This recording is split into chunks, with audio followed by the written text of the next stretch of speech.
Pak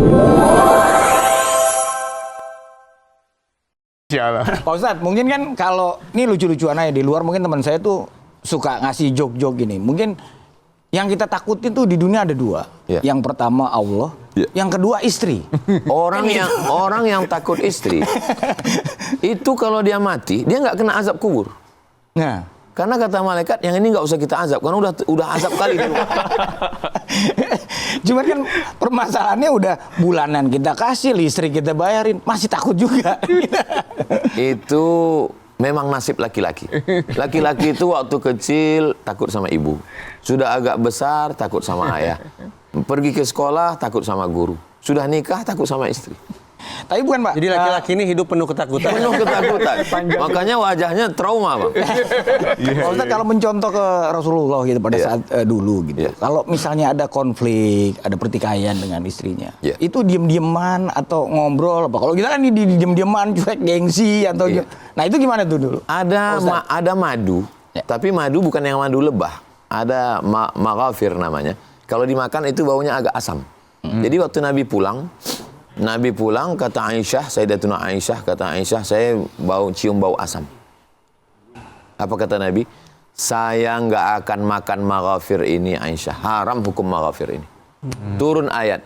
Ya ayuhan nabi, wahai Muhammad SAW. La tuharrimu ma ahallallahu lak. Jangan kau haramkan yang sudah dihalalkan Allah. Tabtaghi mardata azwajik. Hanya ingin menyenangkan hati istri. Jadi menyenangkan hati istri. Sekarang ada umat Nabi Muhammad pulang, mulutnya bau macam-macam. Waalaikumsalam. Anak muda nih, remaja muda nih. Ini habis bangunin sahur. Tensi buat teman Ustaz. Namanya Bang Randy. Dari rumah zakat. Ini dari rumah zakat dia Ustaz. Rumah zakat. Namanya Bang Randy Ustaz. Masya Allah. Ini katanya mau banyak bertanya-tanya Ustaz sama Ustaz. Mau ada yang ditanyain sama Ustaz katanya. Kebetulan dibawa ini Ustaz, dibawa keliling buat bangunin warga. Ceritanya. Membangunin warga untuk segera bayar zakat. Lewat ya? Di pengadilan agama itu ada angka yang semakin lama terus terang makin merisaukan. Kasus perceraian itu makin lama makin naik. Tinggi.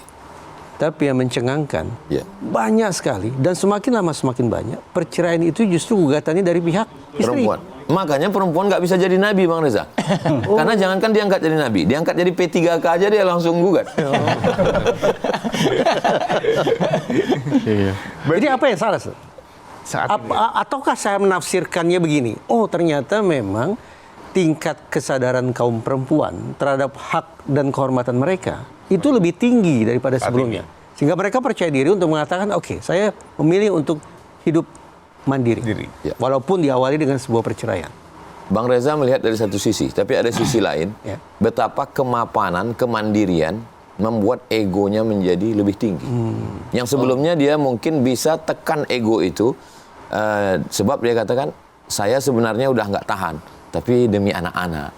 Dan sekarang dia nggak penting. Aku ada gaji bulanan, aku ada tunjangan. Untuk apa? Aku bisa hidup sendiri. Aku bisa. Maka diperlukan. Laki-laki nggak bisa memaksa perempuan. Dan perempuan nggak bisa memaksa laki-laki.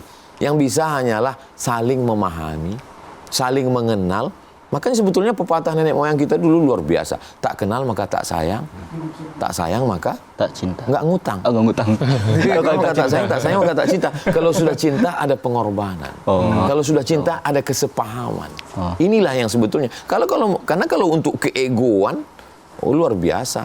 Maka perempuan-perempuan yang mapan secara ekonomi, lalu kita lihat apa yang membuat dia masih bisa terikat bersama. Keuntungan apa yang dia peroleh? Ketika orang diwawancarai mungkin nggak ketemu jawabannya, tapi ketika ngobrol, ya aku merasa ada kenyamanan. Justru di dalam pengorbanan itulah ada kebahagiaan. Nah itulah mestinya yang ditanamkan itu.